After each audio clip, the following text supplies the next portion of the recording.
നബി സല്ലല്ലാഹു അലൈഹി വസല്ലമ തങ്ങള് അവിടുന്ന് സ്വഹാബത്തിന് പറഞ്ഞു കൊടുക്കുകയാണ്. ഈ ഹദീസ് ബഹുമാനപ്പെട്ട ഇമാം ഗസ്സാലി റളിയല്ലാഹു തആല അൻഹു അവിടുത്തെ ഗ്രന്ഥത്തിൽ, അവിടുത്തെ കിതാബിൽ കൊണ്ടുവരുന്നുണ്ട്.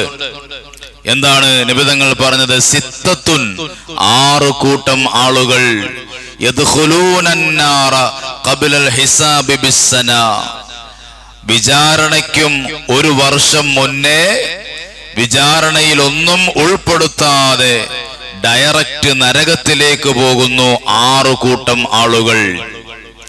അവർ ഈ ദുനിയാവിൽ ജീവിച്ചപ്പോൾ ചെയ്ത നന്മകളെ കുറിച്ച് ചോദ്യമില്ല. അവർ ഈ ദുനിയാവിൽ ജീവിച്ചപ്പോൾ ചെയ്ത സൽക്കർമ്മങ്ങളെ കുറിച്ച് ചോദ്യമില്ല. ഖബറിൽ നിന്ന് മഹ്ശറയിലേക്കല്ല, ഖബറിൽ നിന്ന് നരകത്തിലേക്ക് ഡയറക്റ്റ് കൊണ്ടുപോകുന്നു. അവർക്ക് മഹ്ശറയില്ല, അവർക്ക് വിചാരണയില്ല, നന്മതിന്മകൾ തൂക്കുന്ന തുലാസില്ല, അവർക്ക് സിറാത്ത് എന്ന പാലമില്ല, ഒന്നുമില്ല. ഡയറക്റ്റ് നരകമാണ്. സാധാരണ നമ്മള് എന്താണ് വിചാരണ കൂടാതെ സ്വർഗത്തിലേക്ക് കടക്കുന്ന ആളുകളെ കുറിച്ച് കേട്ടിട്ടുണ്ട്, ഇല്ലേ? എന്നാൽ വിചാരണയില്ലാതെ നരകത്തിലേക്ക് ഡയറക്റ്റ് കടത്തുന്ന 6 കൂട്ടം ആളുകൾ പൊന്നാര മുത്ത് നബി സല്ലല്ലാഹു അലൈഹി വസല്ലമ തങ്ങൾ സ്വഹാബത്തിന് പറഞ്ഞപ്പോ സ്വഹാബത്ത് ചോദിച്ചു, ഖാലു മൻ ഹും യാ റസൂലല്ലാഹ്, നബിയെ ആ 6 കൂട്ടം ആളുകൾ ആരൊക്കെയാണ് നബിയെ? ആ 6 കൂട്ടം ആളുകളിൽ നമ്മുടെ എങ്ങാനും പേര് ആ 6 കൂട്ടം ആളുകളുടെ ലിസ്റ്റിലുണ്ടോ ഇല്ലേ എന്ന് നമ്മളൊന്നൊരു ആത്മപരിശോധന നടത്തി നോക്കണം. നബി സല്ലല്ലാഹു അലൈഹി വസല്ലമ തങ്ങൾ അവിടുന്ന് എണ്ണിപ്പറയുന്നു. ഒന്നാമത് അൽ ഉമറാഉ ബിൽ ജൗർ, ഒന്നാമത് വിചാരണയില്ലാതെ നരകത്തിലേക്ക് പോകുന്ന പാർട്ടി ആരാണെന്നറിയോ? അൽ ഉമറാഉ, ഉമറാക്കളാണ്. ഉമറാക്കൾ എന്ന് പറഞ്ഞാൽ ആരാണ്? ഉമറാക്കൾ എന്ന് പറഞ്ഞാൽ നേതാക്കന്മാരായ ആളുകൾ. ഒരു ട്രസ്റ്റ് അല്ലെങ്കിൽ ഒരു യൂണിറ്റ്, അതിന്റെ നേതാവ്. ഒരു ജമാഅത്ത്, അതിനൊരു നേതാവ് ഉണ്ടാകും. ഒരു പഞ്ചായത്ത്, ഒരു വാർഡ്, ഒരു രാജ്യം, ഒരു സംസ്ഥാനം, ഇതിനൊക്കെ ഓരോ നേതാക്കന്മാരുണ്ടാവും. ഇപ്പൊ നമ്മുടെ സംസ്ഥാനത്തിന്റെ നേതാവ് മുഖ്യമന്ത്രിയാണ്, പഞ്ചായത്തിന്റെ നേതാവ് പഞ്ചായത്ത് പ്രസിഡന്റാണ്, വാർഡ് മെമ്പറാണ് വാർഡിന്റെ നേതാവ്, അല്ലേ? ജമാഅത്തിന്റെ നേതാവ് ജമാഅത്തിന്റെ പ്രസിഡന്റാണ്, സെക്രട്ടറിയാണ്. ഇപ്പൊ ഇങ്ങനെ ഓരോ ഒരു സംഘടനയ്ക്ക് സംഘടനയുടെ പ്രസിഡന്റ്, സെക്രട്ടറിമാർ, അങ്ങനെ നേതൃത്വ പദവി അലങ്കരിക്കുന്നവർ അവർ നരകത്തിലാണ്. അതും വിചാരണയൊന്നുമില്ലാതെ ഡയറക്റ്റ് നരകത്തിലേക്ക് പോകുന്നവരാണ്. സയ്യിദുന മുഹമ്മദ് റസൂലുള്ളാഹി സ്വല്ലല്ലാഹു അലൈഹി വസല്ലമ തങ്ങള് അവിടുന്ന് വളരെ വ്യക്തമായി നമുക്ക് പഠിപ്പിച്ചു തരുന്നു. എന്ത് കാരണത്താലാണ് ഈ നേതാക്കന്മാര്, ഈ പ്രസിഡന്റുമാര്, അതല്ലെങ്കിൽ ഈ നേതൃത്വ പദവി അലങ്കരിക്കുന്നവരൊക്കെ വിചാരണയില്ലാതെ നരകത്തിലേക്ക് പോകാനുള്ള കാരണം എന്താണ്? ബിൽ ജൗരി, അക്രമം കാരണത്താലാണ്. ജൗർ എന്ന് പറഞ്ഞാൽ അന്യായം, അക്രമം എന്നൊക്കെ അതിനർത്ഥമുണ്ട്. അവരുടേതായ ആ ഭരണകാലത്ത് നീതി പുലർത്തിയിട്ടില്ല, അക്രമപരമായ അനീതിപരമായ ഭരണമാണ് അവർ കാഴ്ചവെച്ചത്. ഒരു ജമാഅത്ത് പ്രസിഡന്റിനെ സംബന്ധിച്ചിടത്തോളം അയാൾക്ക് ചില നീതി പുലർത്തേണ്ടതുണ്ട്. അക്രമമല്ല, അവിടെ കാര്യങ്ങൾ കൃത്യമായി ഇടപെടേണ്ടതുണ്ട്. അത് വാർഡ് മെമ്പർ ആണെങ്കിലും പഞ്ചായത്ത് പ്രസിഡന്റ് ആണെങ്കിലും മുഖ്യമന്ത്രി ആണെങ്കിലും നേതൃത്വ പദവി അലങ്കരിക്കുന്നവർ ഒക്കെ മുഖം നോക്കാതെ, ഇത് ഞമ്മന്റെ പാർട്ടിയുടെ ആളാണല്ലോ അതുകൊണ്ട് അവിടെ ഒരു വിട്ടുവീഴ്ച ചെയ്യാം എന്ന് നോക്കാതെ എന്ത് വേണം? ഹക്കായ രൂപത്തിൽ, സത്യസന്ധമായ രൂപത്തിൽ അവിടെ നിയമം നടപ്പിലാക്കേണ്ടതുണ്ട്. അങ്ങനെ നിയമം നടപ്പിലാക്കിയില്ല എങ്കിൽ എന്താണ് സംഭവിക്കുക? അവിടെ ഈ ഭരണാധികാരി നാളെ മരിച്ചു ചെല്ലുമ്പോ അയാൾ വിചാരണയൊന്നുമില്ലാതെ ഡയറക്റ്റ് നരകത്തിലേക്ക് പോകുന്നു. സയ്യിദുന മുഹമ്മദ് റസൂലുള്ളാഹി സ്വല്ലല്ലാഹു അലൈഹി വസല്ലമ തങ്ങൾ പഠിപ്പിക്കുന്നു. നിങ്ങളൊന്ന് ആലോചിച്ച് നോക്ക്, ഓരോരുത്തർക്കും കുല്ലുക്കും മസ്ഊലുൻ അൻ റഅയതിഹി, നിങ്ങളൊക്കെ ചോദിക്കപ്പെടുന്നവരാണ്. അള്ളാഹുവാണ് ചോദിക്കുന്നവൻ. നിങ്ങൾ ചോദിക്കപ്പെടുന്നവരാണ്. നിങ്ങളുടെ ഓരോരുത്തരും കൈകാര്യം ചെയ്യുന്ന ആ ഡ്യൂട്ടികളെ സംബന്ധിച്ച്, ജോലിയെ സംബന്ധിച്ച് ഒക്കെ റബ്ബ് നാളെ ചോദ്യം ചെയ്യപ്പെടും എന്ന ആ ഉറച്ചതായ വിശ്വാസം നമുക്കില്ലേ?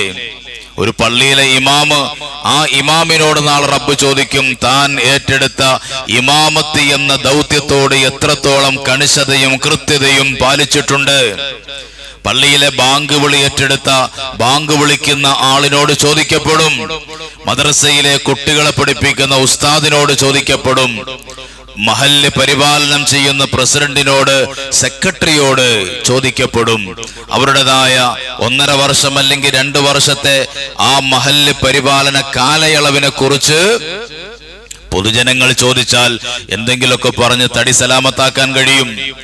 അല്ലാഹു തആല ചോദിക്കുമ്പോ റബ്ബിനോട് കൃത്യമായി തന്നെ അതിന് ആൻസർ പറയാതെ നമുക്ക് രക്ഷപ്പെടാൻ കഴിയില്ല. ഇനി ഇവിടെ അക്രമപരമായി, അനീതിപരമായിട്ടാണ് ഭരണം കാഴ്ചവെച്ചതെങ്കിലോ അവിടെ ചോദ്യം പറച്ചിലൊന്നുമില്ല. ഇയാള് ഹജ്ജ് ചെയ്തിട്ടുണ്ടാകാം, നോമ്പെടുത്തിട്ടുണ്ടാകാം, നിസ്കരിച്ചിട്ടുണ്ടാകാം, അതൊന്നും അവിടെ പരിഗണിക്കൂല. അതൊന്നും പരിഗണിക്കാതെ ഡയറക്റ്റ് ഇയാളെ നരകത്തിലേക്ക് കൊണ്ടുപോകുന്നു. സുബ്ഹാനല്ലാഹ്. അതുകൊണ്ട് നീതി പൂർണമായ ഭരണങ്ങൾ കാഴ്ചവെക്കണം. ഇന്നിപ്പോ നമ്മുടെ രാജ്യത്ത് കണ്ടുവരുന്നത് നിയമം നടപ്പിലാക്കേണ്ടുന്ന പോലീസുകാർ, അതുപോലെ തന്നെ നിയമം സത്യസന്ധമായി വിധിക്കേണ്ടുന്ന ജഡ്ജിമാർ പോലും കുറ്റക്കാരാകുന്ന ഒരു കാലമാണ്. അങ്ങനത്തെ ഒരു അവസ്ഥകളാണ് നമ്മൾ കണ്ടുകൊണ്ടിരിക്കുന്നത്, അല്ലേ? നിയമങ്ങൾ കൃത്യമായി ചെയ്യേണ്ടുന്ന, പാലിക്കേണ്ടുന്ന ആളുകൾ, നിയമങ്ങൾ നടപ്പിലാക്കേണ്ടുന്ന ആളുകൾ, അവരാണ് ഇന്ന് കുറ്റകൃത്യങ്ങൾ ചെയ്യുന്നവരായി നമുക്ക് കാണാൻ കഴിയുന്നത്. അക്രമകരമായ, അനീതിപരമായ ഭരണാധികാരികൾ ആരൊക്കെയുണ്ടോ, അനീതിപരമായ നേതാക്കന്മാർ ആരൊക്കെയുണ്ടോ, അവരൊക്കെയും വിചാരണയില്ലാതെ നരകത്തിലേക്ക് പോകുന്നവരാണ്. സയ്യിദുൽ വജൂദ് നബി മുഹമ്മദ് റസൂലുള്ളാഹി സ്വല്ലല്ലാഹു അലൈഹി വസല്ലമ തങ്ങൾ അവിടുന്ന് നമുക്ക് പഠിപ്പിച്ചു തരികയാണ്. നോക്കൂ നിങ്ങൾ, അഷ്റഫുൽ ഖൽഖ് നബി മുഹമ്മദ് റസൂലുള്ളാഹി സ്വല്ലല്ലാഹു അലൈഹി വസല്ലമ തങ്ങളുടെ കാലത്ത് മഖ്സൂമിയ ഗോത്രത്തിൽപ്പെട്ട ഒരു പെണ്ണ്, ആ പെണ്ണ് മഖ്സൂമിയ ഗോത്രം എന്ന് പറഞ്ഞാൽ അന്നത്തെ കാലത്ത് ഗോത്രങ്ങളുടെ ഇടയിൽ വലിയ പ്രശസ്തിയുള്ള ഒരു കുടുംബമാണ് മഖ്സൂമിയ ഗോത്രം. ആ ഗോത്രത്തിൽപ്പെട്ട ഒരു പെണ്ണ്, അവൾ മോഷണം നടത്തിയപ്പോ ഇസ്ലാമിന്റെ വിധി എന്താണ്? കട്ടവന്റെ കൈ മുറിക്കണം എന്നാണ് ഇസ്ലാമിന്റെ നിയമം. ഇസ്ലാമിക ഭരണകൂടമായതുകൊണ്ട്, ഇസ്ലാമിക രാഷ്ട്രമായതുകൊണ്ട് അങ്ങനെ ആ പെണ്ണിന്റെ കൈ മുറിക്കാൻ വേണ്ടി വിധിക്കപ്പെടുകയാണ്. ആ വിധി വന്നതിന് ശേഷം അങ്ങനെ ഈ പെണ്ണിന്റെ കൈ മുറിക്കാൻ വേണ്ടി വിധി വന്നപ്പോ ഖുറൈശികളൊക്കെ പ്രത്യേകം സെപ്പറേറ്റ് ഒരു യോഗം കൂടി. ഖുറൈശികൾ ഒരു യോഗം കൂടിയിട്ട് ഈ പെണ്ണിന്റെ വിഷയത്തിൽ എന്തെങ്കിലും ഒരു തീരുമാനം മാറ്റിയെടുക്കണം. കാരണം ഈ പെണ്ണ് നമ്മുടെ കുടുംബത്തിൽപ്പെട്ട ഒരു പ്രമുഖയായ ഒരു പെണ്ണാണ്. അതുകൊണ്ട് ഈ പെണ്ണിന്റെ വിഷയത്തിൽ വിധിയൊന്ന് മാറ്റി പറയണം എന്ന് നബി സല്ലല്ലാഹു അലൈഹി വസല്ലമ തങ്ങളോട് പറയണം. ആർക്കാണ് പറയാനുള്ള ധൈര്യം? ആളുകൾ അതിനു വേണ്ടി ഒരു യോഗം കൂടി. ആരാണ് പറയുക? അങ്ങനെ യോഗം കൂടിയപ്പോ ചിലര് പറഞ്ഞു, എന്താണ്, നബി സല്ലല്ലാഹു അലൈഹി വസല്ലമ തങ്ങളുമായി എപ്പോഴും അടുത്ത് സഹകരിക്കുന്ന, നബി തങ്ങളുടെ ഖാദിമും നബി തങ്ങളുടെ ഇഷ്ടത്തോഴനുമായ ഉസാമത്ത് റളിയല്ലാഹു അൻഹു ആകുന്ന സ്വഹാബിയെ നമുക്കൊന്ന് ചട്ടം കെട്ടാം. ആ ഉസാമത്ത് റളിയല്ലാഹു അൻഹുവിനെ കൊണ്ട് നമുക്ക് തിരുനബി സല്ലല്ലാഹു അലൈഹി വസല്ലമ തങ്ങളോട് ഈ വിഷയം നമുക്ക് അവതരിപ്പിക്കാം. അങ്ങനെ ഉസാമ റളിയല്ലാഹു അൻഹുവിനെ ചെന്ന് കണ്ടു. ഉസാമ റളിയല്ലാഹു തആല അൻഹു ആകുന്ന സ്വഹാബി നബി സല്ലല്ലാഹു അലൈഹി വസല്ലമ തങ്ങളോട് വന്ന് ഈ വിഷയം ഓർമ്മപ്പെടുത്തുകയാണ്, തിരുനബിയോട് ഈ വിഷയം പറഞ്ഞു കൊടുക്കുകയാണ്. അപ്പോഴോ നബി സല്ലല്ലാഹു അലൈഹി വസല്ലമ തങ്ങൾ എഴുന്നേറ്റ് നിന്നുകൊണ്ട് ഉസാമത്ത് റളിയല്ലാഹു അൻഹുവിനോട് ചോദിച്ചു അത്രേ, അത്തശ്ഫഉ ഫീ ഹദ്ദിൻ മിൻ ഹുദൂദില്ലാഹ്.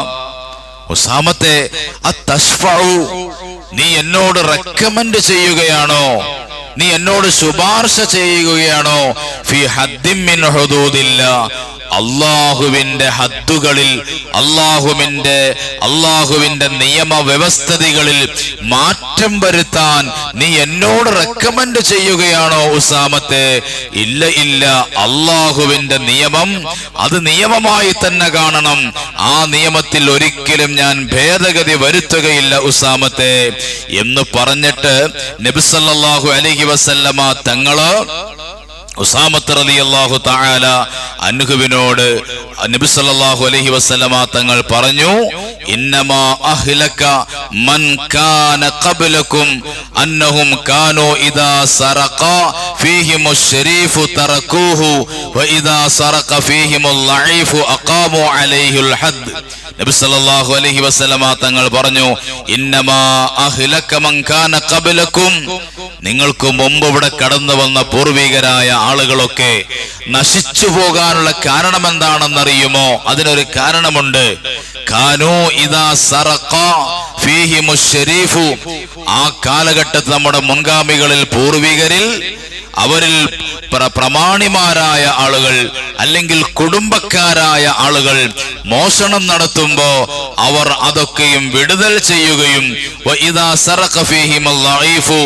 പാവപ്പെട്ടവനെങ്ങാനും അവൻ നിത്യവൃത്തിക്ക് വകയില്ലാതെ വരുമ്പോ, പട്ടിണി കിടക്കുമ്പോ, അവനൊരു മോഷണം നടത്തുമ്പോൾ അഖാമു അലൈഹിൽ ഹദ്, അവന്റെ മേൽ നിയമം കൊണ്ടുവരികയും നിയമങ്ങൾ നടപ്പിലാക്കുകയും ചെയ്തിരുന്നു. അതുകൊണ്ടാണ് പൂർവികരായ കൗമ് നശിച്ചു പോകാനുള്ള കാരണം അഷ്റഫുൽ ഖൽഖ് നബി മുഹമ്മദ് റസൂലുള്ളാഹി സ്വല്ലല്ലാഹു അലൈഹി വസല്ലമ തങ്ങൾ പഠിപ്പിച്ചു. നമ്മൾ കണ്ടില്ല, ഈ അടുത്ത സമയത്ത് നമ്മുടെ കേരളത്തിൽ തന്നെ ഒരു പാവപ്പെട്ട ഒരു ആദിവാസിയായ ഒരു ചെറുപ്പക്കാരൻ, അയാൾ ഭക്ഷണം എടുത്തു എന്ന് പറഞ്ഞുകൊണ്ട് അയാളെ കെട്ടിയിട്ട് അടിച്ച് ആ അടിയിൽ അയാൾ മരണപ്പെട്ടു പോയില്ലേ? മധു എന്നാണ് ആ പാവപ്പെട്ടവന്റെ പേര്, ഇല്ലേ നമ്മുടെ നാട്ടിൽ? അയാൾ എന്താണ് തെറ്റ് ചെയ്തത്? അയാൾ കഴിക്കാൻ വേണ്ടി വിശപ്പ് സഹിക്കവയ്യാതെ വന്നപ്പോ ഭക്ഷണം എടുത്ത് കഴിച്ചുപോയി. സുബ്ഹാനല്ലാഹ്. അയാളെ ഒക്കെപ്പാടെ ആളുകൾ കൂടി തല്ലി ശരിപ്പെടുത്തി അയാളെ കൊന്നുകളഞ്ഞു. ഇത് മറ്റ് രാജ്യങ്ങളിൽ സംഭവിച്ചല്ല, നമ്മുടെ നാട്ടിൽ, നമ്മുടെ കേരളത്തിൽ നടന്ന സംഭവമാണ്, ഇല്ലേ?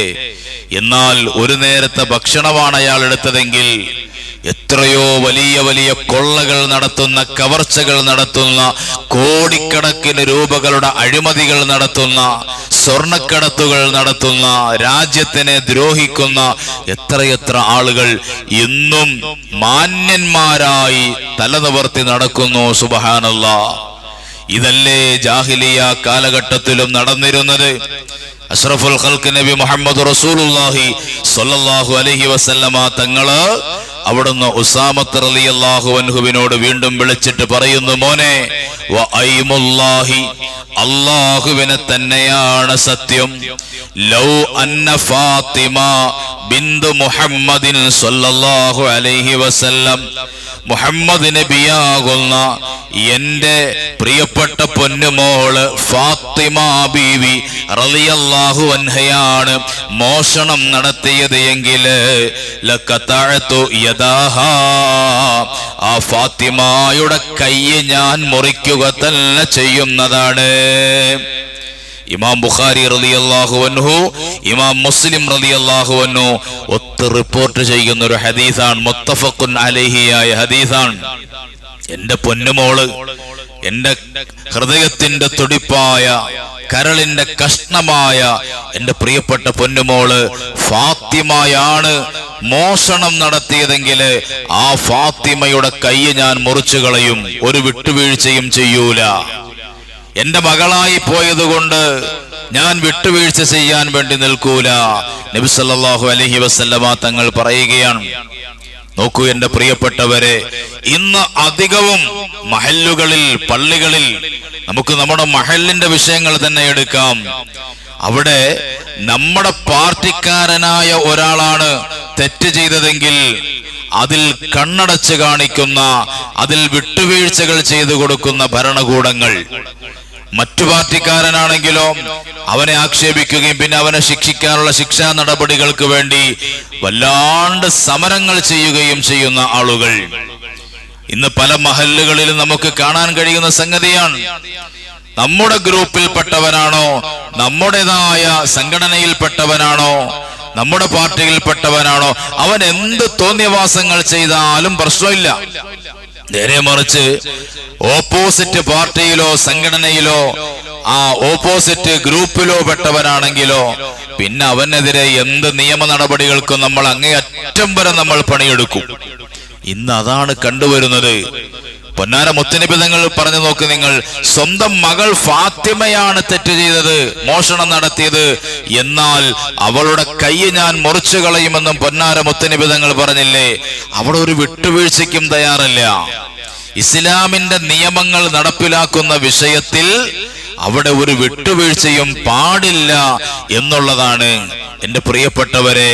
അപ്പൊ അക്രമപരമായ ഭരണമല്ല, നല്ല ഭരണം കാഴ്ചവെക്കുന്ന ഭരണാധികാരികൾ, ഇമാമുൻ ആദിലുൻ, നീതിമാനായ ഭരണാധികാരിക്ക് നാളെ അർശിന്റെ തണല് അല്ലാഹു തആല പ്രത്യേകമായി കൊടുക്കും എന്ന് സയ്യിദുനാ മുഹമ്മദ് റസൂലുള്ളാഹി സ്വല്ലല്ലാഹു അലൈഹി വസല്ലമ തങ്ങൾ പഠിപ്പിച്ചില്ലേ? അക്രമപരമായ ഭരണം നടത്തിയ ഭരണാധികാരിക്കല്ല, നീതിപരമായ ഭരണം നടത്തിയ ഭരണാധികാരിക്ക് അല്ലാഹു തആല നാളെ അർശിന്റെ തണല് കൊടുക്കുന്നു. അതും പൊന്നാര മുത്തുനബി തങ്ങളാണ് പഠിപ്പിക്കുന്നത്. ഇവിടെയും പൊന്നാര മുത്തുനബി തങ്ങൾ പറയുന്നു, അക്രമികളായ അനീതിയോടുകൂടി ഭരണം നടത്തുന്ന, ഭരണം ഏറ്റെടുത്താൽ നീതിയോടുകൂടി ആ ഭരണം കൈകാര്യം ചെയ്യാൻ നമുക്ക് കഴിയണം. അത് മഹല്ലാണെങ്കിലും വാർഡാണെങ്കിലും പഞ്ചായത്താണെങ്കിലും രാജ്യമാണെങ്കിലും ഏത് മേഖലയാണെങ്കിലും. ഞാനൊരു പ്രസ്ഥാനത്തിന്റെ പ്രസിഡന്റ് പദവി ഏറ്റെടുക്കുകയാണ്, ഞാനൊരു പ്രസ്ഥാനത്തിന്റെ സെക്രട്ടറി പദവി ഏറ്റെടുക്കുകയാണ്, ഞാനൊരു പ്രസ്ഥാനത്തിന്റെ നേതൃത്വ പദവി ഞാൻ ഏറ്റെടുക്കുമ്പോ ഞാൻ എന്ത് വേണം? അതിൽ കൂടുതൽ ഇൻവോൾവായി, കൂടുതൽ ഞാൻ എന്റെ സമയങ്ങൾ ചെലവഴിച്ച് എന്റെ തിരക്കുകളൊക്കെ ഒഴിയുന്ന സമയത്ത് എന്തെങ്കിലുമൊക്കെ കാട്ടിക്കൂട്ടാനല്ല ഞാൻ നേതാവായത്. ഞാൻ നേതാവായാൽ പിന്നെ ഞാൻ എന്റെ പൂർണ്ണമായ സമയങ്ങൾ അതിനുവേണ്ടി വിനിയോഗിച്ച് ഒരു ചെറിയതായ കുറ്റങ്ങൾ പോലും സംഭവിക്കാതെ, കാരണം ഇതെല്ലാം നാളെ റബ്ബിന്റെ മുമ്പിൽ ചോദ്യം ചെയ്യപ്പെടുമല്ലോ എന്ന ബോധ്യത്തോടുകൂടി നമുക്ക് നീതിയുക്തമായ ഭരണം കാഴ്ചവെക്കാൻ കഴിയണം. ഇന്നത്തെ അധിക ഭരണാധികാരികളും ആരാണ്? പേര് ജനസേവകൻ എന്നാണ്. പേരെന്താണ്? പേര് ജനസേവകൻ. മന്ത്രിയാണെങ്കിലും MLA ആണെങ്കിലും മെമ്പർ ആണെങ്കിലും പള്ളി പ്രസിഡന്റ് ആണെങ്കിലും പേരെന്താ പറയാ? ഞാൻ ജനസേവകൻ, ഞാൻ ജനസേവകൻ. എവിടെയാണ് ജനങ്ങളെ സേവിക്കുക? ആരാണ് ജനങ്ങളെ സേവിക്കുക?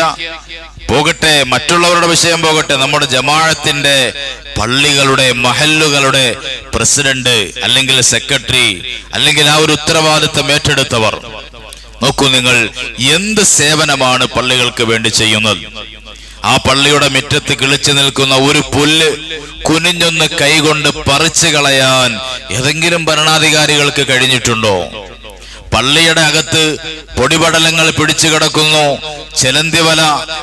ചെലന്തിവല കൂടുകൂട്ടിയിരിക്കുന്നു, അഴുക്ക് കിടക്കുന്നു. അതൊന്ന് വൃത്തിയാക്കാൻ ഈ ഭരണാധികാരിക്ക് കഴിയുന്നുണ്ടോ?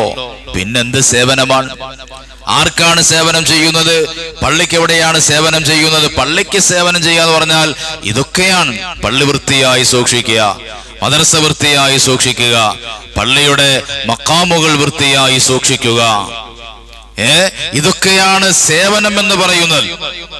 അല്ലാതെ പള്ളിയിലെ മഖാമിലും അതുപോലെ പള്ളിയിൽ നിന്നും കിട്ടുന്ന പൈസ എടുത്ത് മാസം മാസം പള്ളിയിൽ ഉസ്താദുമാർക്ക് ശമ്പളം കൊടുക്കുക മാത്രമല്ല സേവനം എന്ന് പറയുന്നത്. അതൊക്കെ ഒരു നിസ്സാര സംഗതിയാണ്. ശരിക്കുമുള്ള സേവനം എന്ന് പറഞ്ഞാൽ നമ്മുടെ ശരീരം കൊണ്ട് നമ്മൾ ഇറങ്ങി പ്രവർത്തിക്കണം, ആത്മാർത്ഥമായി ഇറങ്ങി പ്രവർത്തിക്കണം. എത്രയെത്ര ഭരണാധികാരികൾ, ജനസേവകന്മാർ നമുക്ക് മുമ്പ് കഴിഞ്ഞുപോയിട്ടുണ്ട്. ഞാൻ ഓർത്തുപോകുന്നു മഹാനായ ഉമർ ഇബ്നുൽ ഖത്താബ് റളിയല്ലാഹു തആല അൻഹു. അവിടുന്ന് രാജ്യത്തിന്റെ ചക്രവർത്തിയാണ്. ഒരു മഹലിന്റെ അല്ല, ഒരു വാർഡിന്റെ അല്ല, പിന്നെയോ ഇസ്ലാമിക രാജ്യത്തിന്റെ സർവോന്നത പദവി അലങ്കരിക്കുന്ന ഖലീഫയാണ്. അഷ്റഫുൽ ഖൽഖ് നബി മുഹമ്മദ് റസൂലുള്ളാഹി സ്വല്ലല്ലാഹു അലൈഹി വസല്ലമ തങ്ങളുടെ വഫാത്തിന് ശേഷം അബൂബക്കർ സിദ്ദീഖ് തങ്ങൾ ഭരണമേറ്റെടുത്തു. അതിനുശേഷം വന്ന ഭരണാധികാരി ഖലീഫയാണ് ബഹുമാനപ്പെട്ട ഉമർ ഇബ്നുൽ ഖത്താബ് റളിയല്ലാഹു അൻഹു.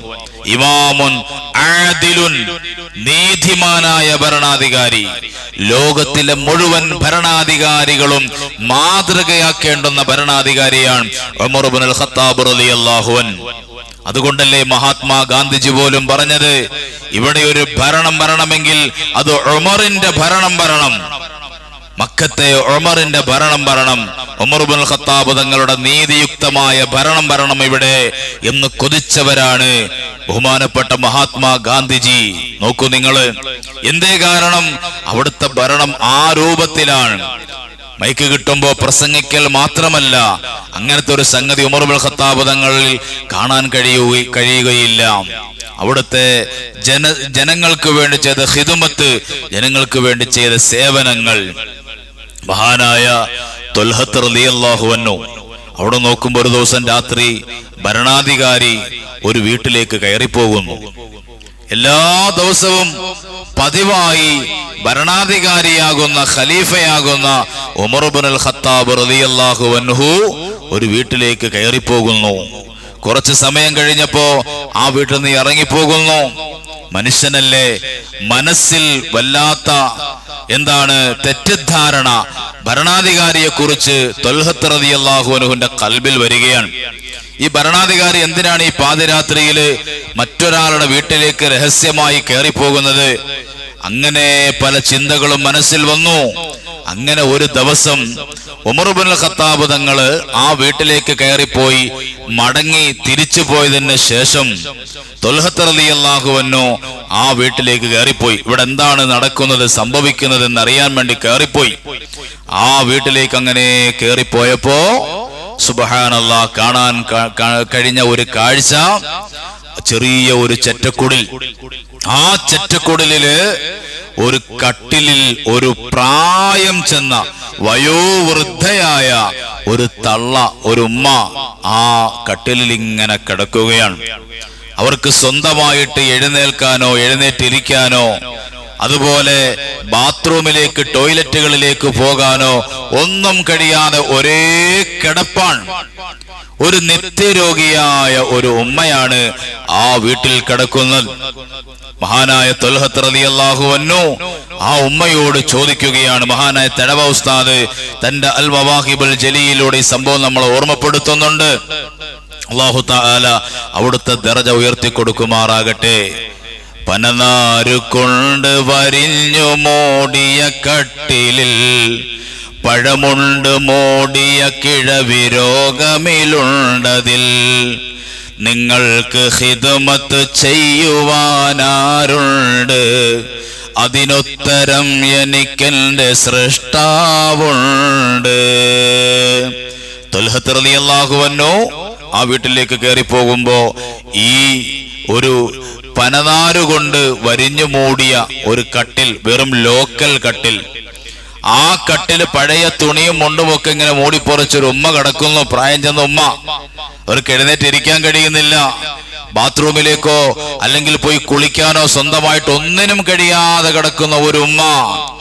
ഇത് കണ്ടപ്പോ ത്വൽഹത്ത് റളിയല്ലാഹു അൻഹു ചോദിച്ചു, ഉമ്മ, നിങ്ങൾ ഇങ്ങനെ ഒരേ കിടത്തം കിടക്കുകയാണ്, നിങ്ങൾക്ക് ഭക്ഷണം കഴിക്കണം, ടോയ്ലറ്റിൽ പോകണം, കുളിക്കണം, ഇതൊക്കെ നിങ്ങൾക്ക് ചെയ്തു തരുന്നത് ആരാണുമ്മ? ഇവിടെ വേറെ ആരുമില്ലേ? അപ്പോഴാണ് ആ ഉമ്മ പറഞ്ഞത്, എനിക്ക് എന്റെ റബ്ബുണ്ടല്ലോ, എനിക്കത് മതി, അൽഹംദുലില്ലാ. എന്റെ റബ്ബ് എന്റെ കാര്യങ്ങൾ കൃത്യമായി എനിക്ക് നടത്തി തരുന്നുണ്ട്, ഒരു കുറവും വരുത്താതെ. ആ ഉമ്മ പറഞ്ഞിട്ട് ത്വൽഹത്ത് റളിയല്ലാഹു അൻഹുവിനോട് പറയുകയാണ്, വരും രാത്രിയിൽ ആരോ ഒരാളടുത്തന്ന് കാഷ്ടിച്ച ചട്ടിയെടുത്തവർ മാറ്റുന്നു, ശുദ്ധീകരിച്ചത് പിന്നെയും വയ്ക്കുന്നതാ, പൊതിയൊന്നൊഴിച്ചുടൻ ഭക്ഷണം നൽകുന്നതാ. ആ ഉമ്മ പറയുകയാണ്, ആരാണെന്നറിയില്ല മോനെ, എല്ലാ ദിവസവും എന്റെ വീട്ടിലേക്ക് ഒരു ചെറുപ്പക്കാരൻ ഇങ്ങനെ വരും. ഒരു മടിയും കൂടാതെ ആ ചെറുപ്പക്കാരൻ ഒരു ചട്ടി, ഒരു പാത്രം എന്റെ ഈ കട്ടിലിന്റെ അടിയിൽ വെച്ചിട്ടുണ്ട്. ഞാൻ മൂത്രം ഒഴിക്കുന്നതും കാഷ്ടിക്കുന്നതും ഒക്കെ ആ പാത്രത്തിലാണ്. അങ്ങനെ ആ ചെറുപ്പക്കാരൻ വന്ന് ഈ കാഷ്ടവും മൂത്രവും ഒക്കെ എടുത്ത് വെളിയിലേക്ക് കൊണ്ട് കളയും. എന്നാൽ അത് കഴുകിയിട്ട് ആ പാത്രം വീണ്ടും ഇവിടെ കൊണ്ടുവെക്കും. എന്നെ എഴുന്നേൽപ്പിച്ച് എന്നെ എടുത്തുകൊണ്ടുപോയി എന്റെ ദേഹമൊക്കെ തുടച്ച് വൃത്തിയാക്കി എന്നെ വീണ്ടും ഇവിടെ കൊണ്ട് കിടത്തും. കിടത്തിയിട്ട് അദ്ദേഹം മടിയിൽ അഴിച്ച്, മടിയിൽ ഭക്ഷണവുമായിട്ടാണ് വരുന്നത്, ആ ഭക്ഷണപ്പൊതി അഴിച്ചിട്ട് അദ്ദേഹത്തിന്റെ കൈകൊണ്ട് തന്നെ വാരി എന്റെ വായിലേക്ക് വെച്ചു തരും. മോനെ, അതാരാണെന്ന് ഇന്നേക്ക് വരെ എനിക്കറിയില്ല, അതാരാണെന്ന് എനിക്കറിയില്ല. അതേ ത്വൽഹത്ത് റളിയല്ലാഹു തആല അൻഹുവിന്റെ മനസ്സിൽ വന്ന തെറ്റിദ്ധാരണ. അവിടുന്ന് കരയുകയാണ്, അവിടുന്ന് കരയുകയാണ്. അത് കേട്ട് ഞെട്ടിയിട്ട് സങ്കടത്തോടെ ത്വൽഹത്ത് റളിയല്ലാഹു തആല അൻഹു ആ ഉമ്മാനോട് ചോദിക്കുകയാണ്, അറിവുണ്ടോ ഏ ഉമ്മ അതാരാണെന്ന്? ഉമ്മ, നിങ്ങൾക്കറിയുമോ അതാരാണെന്ന്? ആ വന്നു പോകുന്ന മനുഷ്യൻ ആരാണെന്ന് നിങ്ങൾക്കറിയുമോ ഉമ്മ? കിസ്റ പനിക്കും കൈസറും വിറയ്ക്കുന്നതാ, മിസ്റിൽ മുഖൗഖിസ് കേട്ടുടൻ ഞെട്ടുന്നതാ. അവരാണ് അമീറുൽ മുഅ്മിനീനുമറല്ലോ, ജനസേവകന്മാർക്കുള്ളിമാമാണല്ലോ. ഉമ്മ, ഈ രാജ്യം ഭരിക്കുന്ന ഖലീഫയാണുമ്മ നിങ്ങളുടെ വീട്ടിലേക്ക് കടന്നു വന്ന് നിങ്ങൾക്ക് ഈ ഖിദ്മത്ത് ചെയ്തു തരുന്നത്. ഒരു മടിയുമില്ല, ഒരു എളുപ്പമില്ല. മഹാനായ ഉമർ ഇബ്നുൽ ഖത്താബ് റളിയല്ലാഹു അൻഹു അവരാണ് ഭരണാധികാരി. സ്വന്തമായി ജനങ്ങൾക്ക് സേവനം എന്ന് പറയുന്നത് ഇതാണ്. ജനങ്ങളുടെ ആവശ്യങ്ങൾ നിർവഹിച്ചു കൊടുക്കുക, അതല്ലേ ജനസേവനം എന്ന് പറയുന്നത്. അല്ലാതെ ഒരു കുപ്പായം തയ്പ്പിച്ച് ഞാൻ വലിയ ജനസേവകനാണെന്നും പറഞ്ഞ് ഒരു കുപ്പായം തയ്പ്പിച്ച് ഒരു കസേരമേ കയറിയിരുന്നാൽ ജനസേവകനാവൂല, ഒരിക്കലും ജനസേവകനാവൂല. ജനസേവകനാകണമെങ്കിൽ ജനങ്ങളിലേക്ക് ഇറങ്ങണം, ജനങ്ങളുടെ ആവശ്യങ്ങൾ കണ്ട് ജനങ്ങളുടെ ആവശ്യങ്ങൾക്ക് പരിഹാരങ്ങൾ ചെയ്തു കൊടുക്കണം. അവരാണ് യഥാർത്ഥ ജനസേവകർ എന്ന് പറയുന്നത്. ഉമർ ഇബ്നുൽ ഖത്താബ് റളിയല്ലാഹു അൻഹുവിനെ നിങ്ങൾ നോക്ക്, ഇതുപോലത്തെ ഒരു ഭരണാധികാരിയെ നമുക്ക് കാണാൻ കഴിയില്ല. ത്വൽഹത്ത് റളിയല്ലാഹു അൻഹു പറയുകയാണ്, ഈ രീതിയിൽ മുളപ്പിക്കുവാൻ ഒരു മണ്ണിനും കഴിയില്ലടോ പ്രസവിക്കുവാൻ ഒരു പെണ്ണിനും.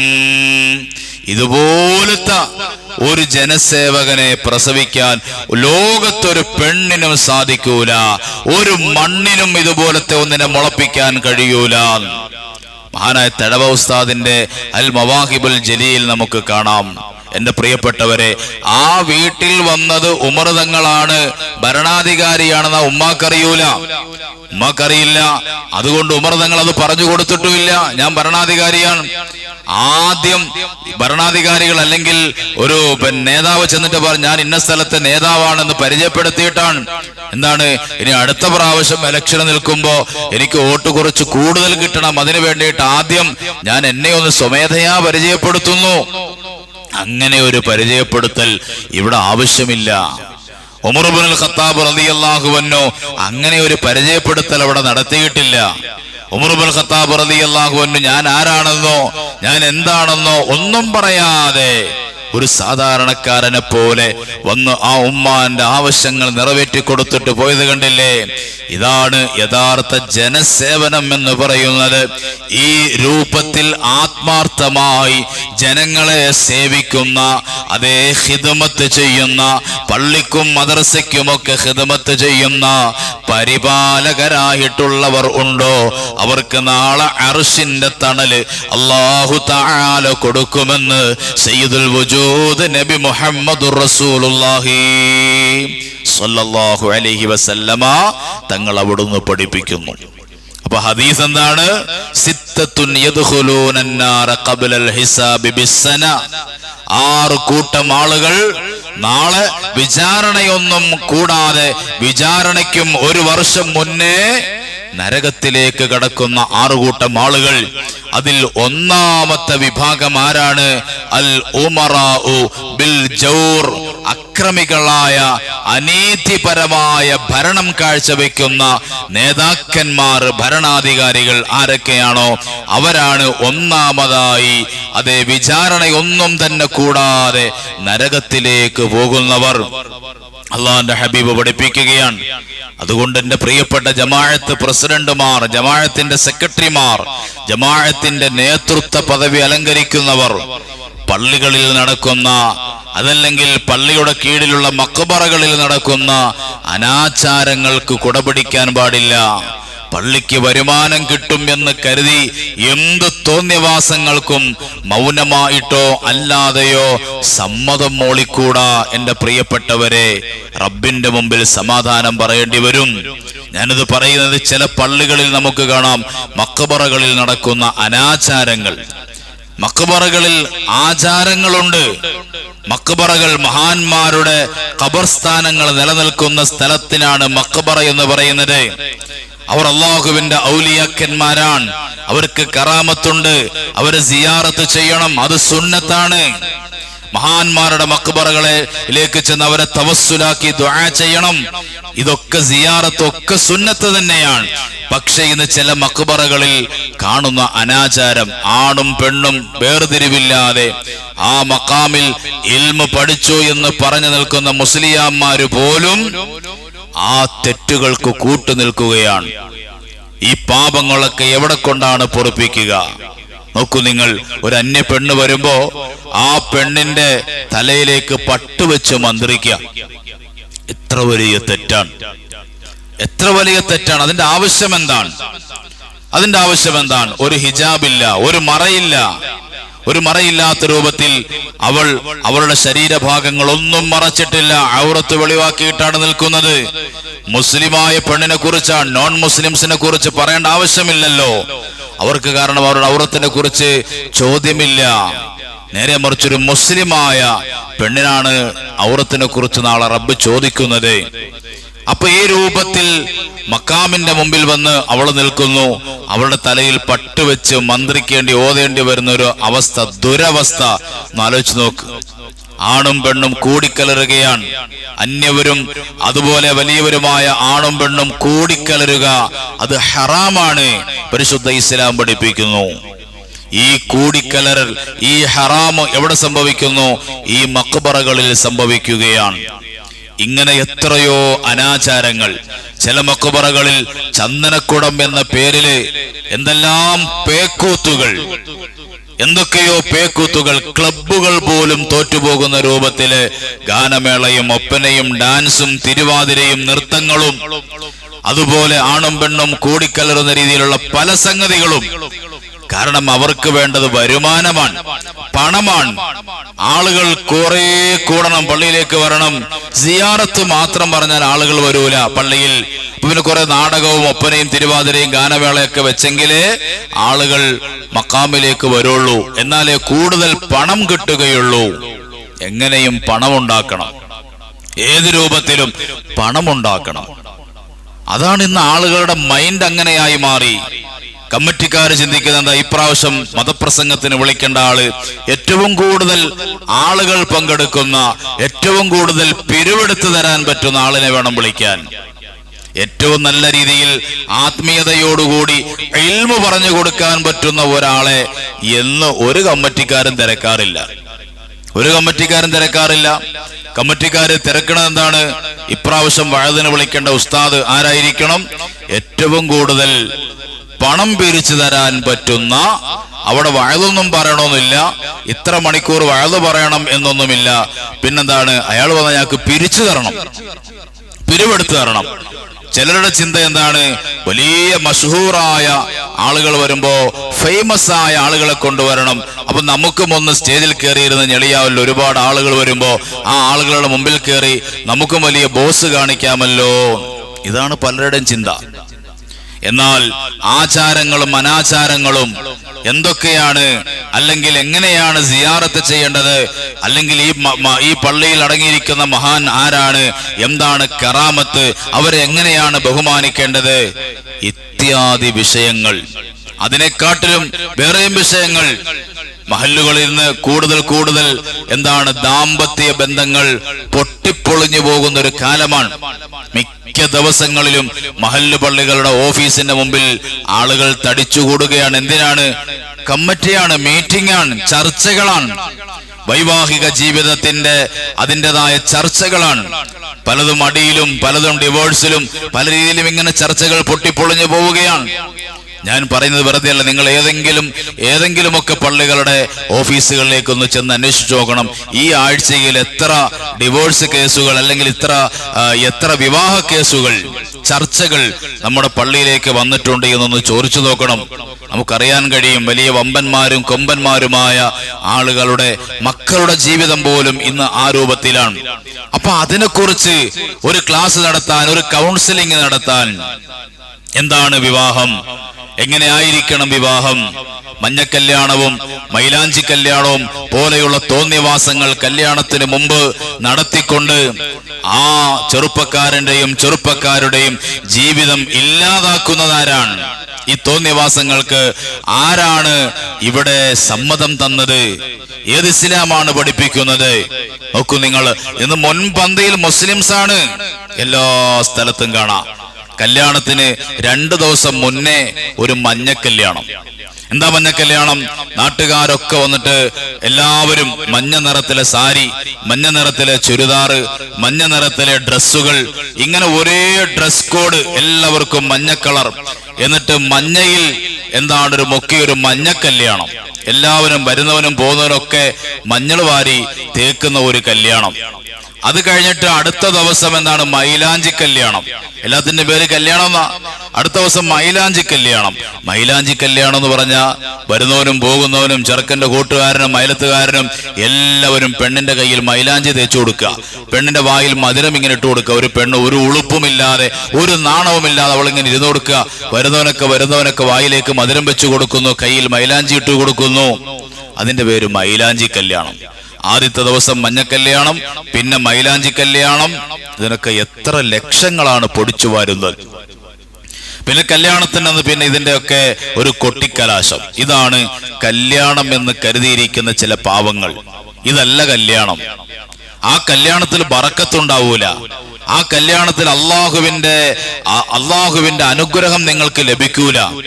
കല്യാണത്തിന്റെ സദസ്സിൽ പള്ളിയിലെ മുസ്ലിയാരെയോ അല്ലെങ്കിൽ തങ്ങന്മാരെയോ കൊണ്ടുവന്നിട്ട് ദ്വാരപ്പിക്കുകയാണ്. ബാറക്കല്ലാഹു ലക്കുമാ വ ബാറക അലൈക്കുമാ വ ജമഅല്ലാഹു ബൈനകുമാ ഫീ ഖൈരിൻ വ ലുത്ഫിൻ വ ആഫിയാ. അല്ലാഹുവേ, ഈ ദമ്പതികൾക്കിടയിൽ നീ ബറക്കത്ത് ചെയ്യണേ, അവരുടെ ജീവിതത്തിൽ ബറക്കത്ത് ചെയ്യണേ. ഇമാമു ദുആരക്കുകയാണ്. എവിടെ സ്വീകരിക്കാൻ? വലിയ തോന്നിവാസങ്ങൾ ഇന്നലെയും മെനയാലും ചെയ്തിട്ടാണ് ഈ ചെറുക്കനും പെണ്ണും ഇവിടെ വന്നിരിക്കുന്നത്. ഇനി മുസ്ലിയാരെ, നിങ്ങൾ ഈ ദുആ കഴിഞ്ഞ് ഇവിടെ നിന്ന് എഴുന്നേറ്റ് പോകാൻ വേണ്ടി കാത്തിരിക്കുകയാണ് അടുത്ത പടക്കം പൊട്ടിക്കാൻ. ഇത് വെച്ചിട്ട് ഷൂട്ടിംഗ് നടത്താൻ എന്തൊക്കെയോ ഷൂട്ടിങ്ങുകളാണ്. പെണ്ണ് കാണാൻ പോകുമ്പോൾ തൊട്ട് തുടങ്ങുന്ന ഷൂട്ടിങ്ങുകളാണ്. അതിന് പ്രത്യേക ഒരു പേരുണ്ട്, സേവ് ഡേറ്റോ എന്താണ്ടൊരു പേരുണ്ട്. അങ്ങനെ ചുംബനം കൊടുക്കുന്നതും പരസ്യമായിട്ട് വീഡിയോ പിടിച്ച് അതിട്ടുകൊണ്ട് രസിക്കുന്നതായ കൗമായി നമ്മുടെ കൗമ മാറി.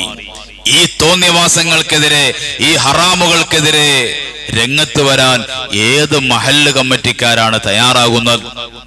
ഏത് മഹല്ല് കമ്മിറ്റിയാണ് തയ്യാറാകുന്നത്? അതിന്റെ ഗൗരവം പറഞ്ഞു കൊടുക്കാൻ, ആളുകൾക്ക് പറഞ്ഞു കൊടുത്ത ആളുകളെ ബോധവൽക്കരിക്കാൻ, അതിന് പറ്റുന്ന ക്ലാസുകളും പ്രഭാഷണങ്ങളും നടത്താൻ ഇന്ന് ആരെയും തിരക്കാറില്ല. എല്ലാവർക്കും വേണം കുറെ പണം പിരിച്ചു തരുന്ന, പൈസ പിരിച്ചു തരുന്ന കുറെ പ്രഭാഷകരെ വിളിക്കണം. അതാണ് ഇന്ന് കമ്മിറ്റിക്കാർ. നല്ല ആത്മീയതയുള്ളൊരു പണ്ഡിതൻ പ്രസംഗിക്കാൻ വന്നാലും ആ പണ്ഡിതനോടും ഈ കമ്മിറ്റിക്കാർ പറയുന്നത് എന്താണ്? ഇവിടെ പ്രസംഗമല്ല പ്രധാനം, പിന്നെന്താണ്? ഞങ്ങൾക്ക് പിരിവാണ് പ്രധാനം. ഞങ്ങൾക്ക് പിരിവാണ് പ്രധാനം. എവിടെ പോയി നമ്മുടെ ഖൗമ, എവിടെ പോയി എൻ്റെ പ്രിയപ്പെട്ടവരെ? അപ്പൊ അതുകൊണ്ട് മഹല്ല് കൈകാര്യം ചെയ്യുന്നവർ, അവരുടെ ഡ്യൂട്ടി എന്ന് പറയുന്നത് ശമ്പളം കൊടുക്കൽ മാത്രമല്ല, പള്ളിയിലെ ഉസ്താദുമാർക്ക് ശമ്പളം കൊടുക്കൽ മാത്രമല്ല, അവരുടെ ഡ്യൂട്ടി എന്ന് പറയുന്നത് മഹല്ലിൽ നടക്കുന്ന അനാചാരങ്ങൾ, മഹല്ലിൽ നടക്കുന്നതായ ദുർനടപ്പുകൾ, ഇതിനൊക്കെ നാളെ റബ്ബിന്റെ മുമ്പിൽ സമാധാനം പറയേണ്ടി വരും. മഹല്ലിൽ നടക്കുന്ന കുറ്റകൃത്യങ്ങളെ കുറിച്ച് അതേ നാളെ റബ്ബ് നിങ്ങളോട് ചോദ്യം ചെയ്യപ്പെടും. നിങ്ങൾക്ക് രക്ഷപ്പെടാൻ കഴിയൂല, നിങ്ങൾക്ക് രക്ഷപ്പെടാൻ കഴിയൂല. നിങ്ങൾ എത്ര ഹജ്ജ് ചെയ്തവരാണെങ്കിലും, നിങ്ങൾ എത്ര നോമ്പെടുത്തവരാണെങ്കിലും, സൽക്കർമ്മങ്ങൾ ചെയ്തവരാണെങ്കിലും ആഖിറം ഉണ്ട് എന്ന വിശ്വാസം നിങ്ങൾക്കില്ലേ? ഈമാൻ കാര്യങ്ങൾ 6 എണ്ണമാണ്. ആ 6 ഈമാൻ കാര്യങ്ങളിൽ ഒന്നല്ലേ എന്ത്? അന്ത്യദിനത്തിൽ വിശ്വസിക്കുക. അന്ത്യദിനം എന്ന ഒരു ദിനമുണ്ട്. ആഖിറം, പരലോകം എന്ന് പറയുന്ന ഒരു ലോകമുണ്ട്. അവിടെ വിചാരണയുണ്ട്, അവിടെ മഹ്ശറയുണ്ട്, അവിടെ നന്മ തിന്മ തൂക്കുന്ന തുലാസുണ്ട്, അവിടെ സിറാത്തുണ്ട്, അവിടെ സ്വർഗമുണ്ട്, അവിടെ നരകമുണ്ട്. ഈ വിശ്വാസമുള്ളവരാണ് മുഅ്മിനീങ്ങൾ, മുസ്ലിമീങ്ങൾ എന്ന് പറയുന്നത്. ഈ വിശ്വാസം നിനക്കുണ്ടോ? ഉണ്ട് എങ്കിൽ നിന്റെ മഹല്ലിൽ നടക്കുന്ന അനാചാരങ്ങളെ തടയിടാൻ നിനക്ക് കഴിയണം. നീ നിന്റെ അധികാര പരിധിയിൽപ്പെട്ട പള്ളിയുടെ കീഴിലുള്ള മഖബറകളിൽ നടക്കുന്ന അനാചാരങ്ങൾക്കെതിരെ പൊരുതാൻ നിന്നെ കൊണ്ട് കഴിയണം എൻ്റെ പ്രിയപ്പെട്ടവരെ. അങ്ങനെ കഴിഞ്ഞെങ്കിൽ മാത്രമേ നമുക്ക് ആഖിറത്തിൽ രക്ഷപ്പെടാൻ കഴിയുകയുള്ളൂ. അല്ലാഹു തആല ഈ പ്രഭാതം നന്മയുടെ പ്രഭാതമായി സ്വീകരിക്കുകയും ഈ നന്നായി കേട്ട് മനസ്സിലാക്കാൻ അല്ലാഹു നമുക്ക് തൗഫീഖ് നൽകി അനുഗ്രഹിക്കുകയും ചെയ്യുമാറാകട്ടെ. നമുക്ക് നല്ല രൂപത്തിൽ നമ്മുടേതായ മഹല്ലിന്, പള്ളികൾക്ക്, സ്ഥാപനങ്ങൾക്ക്, സംഘടനകൾക്ക് ഖിദ്മത്ത് ചെയ്യാൻ, ജനനന്മയാണ്, ജനസേവനമാണ് നമ്മളുടേതായ എല്ലാ പദവികൾ കൊണ്ടും നമ്മൾ ലക്ഷ്യം വെക്കേണ്ടത്. നല്ല രൂപത്തിൽ ജനങ്ങൾക്ക് ഖിദ്മത്ത് ചെയ്യാൻ, ദീനിന് ഖിദ്മത്ത് ചെയ്യാൻ അല്ലാഹു നമുക്ക്